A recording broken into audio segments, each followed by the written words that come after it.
GPT 5.6 Frontier Intelligence that scales with your performance.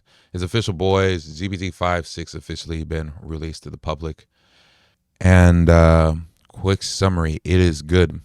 It is as good as Fable, but for half the cost. And not only is it half the cost, but it doesn't seem to have the same type of restrictions that Fable currently has because of all the bragging they did to the US government about their models' hacking capabilities. So that's two pros right there. So that's two pros right there for OpenAI and ChatGPT over the other bleeding edge AI labs. Let's talk about this some more. Let's go ahead and talk about benchmarks, right? And how the model performs. That's why you're tuning into this video for, new AI model got dropped. Is it the best model? I can honestly say, yeah, it is. And it's not just the best model because it's the most performant, because I'd say it and Fable perform about the same. It's the best model because it is the most affordable model of that class. And currently there's only two models of that class. There's Fable and there's GPT 5.6 Soul. But one of those costs half the price, which in my mind is better because it helps my wallet out.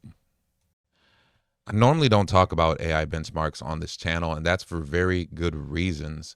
The AI benchmarks can easily be cheated by the AI. If you train the AI on public internet training data and the benchmarks are on the internet, by default, the AI kind of knows the benchmarks, right? But Deep WE is a new benchmark method that tasks the models with hard agentic tasks and programming challenges, right? It's now considered more or less the leading tier method to rank and benchmark large language models. From my own use cases of these models, this benchmark is very accurate. I would say I'd say it's a little wrong because I'd rank Kimi 2.7 code above Gemini 3.5 Flash, right? And definitely, maybe not above GLM 5.2 in coding, but Kimi K 2.7 has vision, which makes it far more useful for agentic tasks, right? So I still rank this a little bit above higher GLM 4.2 for my use cases. But this benchmark is scary accurate, right? With that said, you have a model that can perform at Fable level or better, but it's much cheaper.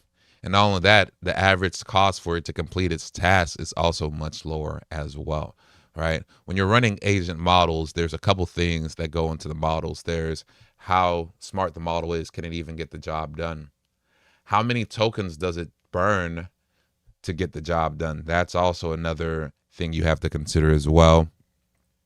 And three, if you're not subsidized by either your company, the government, or an infinite wallet, you also have to consider the cost. How much is it going to cost you to run the task and achieve what you want to achieve? And by all benchmarks, GPT 5.6 is winning in every area. So that's the Deep SWE benchmarks. It's leading the benchmark at max reasoning on every level.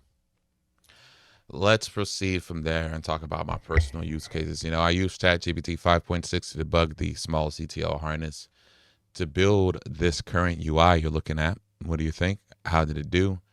And a couple other tasks. Here are my findings. This model feels fast. It's not just burning tokens, it's actually making progress, right? It makes a plan and then starts implementing that plan right away. And it's fast enough that, I hate to say this, I've started using the web UI more and more, especially since I've noticed ChatGPT has built out some type of like agent harness backend into their web UI. It's some very interesting stuff. Another thing is that it seems to lock in on goals. Once it's got a clear task and once it kind of knows what it's doing, it just locks in on that and keeps going until it's completed. The model's very good at interpreting screenshots, UI states, layout problems, and text embeddings, right? It's very good at looking at a UI, figuring things out, and using the computer. This is with it using my patched together VNC console tool. So, yeah, I'm impressed. So, I did test the ChatGPT 5.6. So, I did test ChatGPT 5.6 via my VNC console script that gives AI models access to VNC. And using that script, ChatGPT 5.6 was also able to get Ubuntu installed, which I expected it would be able to since Kimi K 2.7 is able to as well. So yeah, very good. It also built this video's UI. Right? What do you think? You like it? Let me know. I can edit it whenever, I'm not too attached to it. I just thought this would be a cool idea to test the model's capabilities. Otherwise, thank you for watching. If you enjoyed this content, please hit the like button. If you'd like to see more, please subscribe either here on YouTube or at TikTok where I do short form content. Otherwise, stay blessed, boys, and I'll see y'all next time.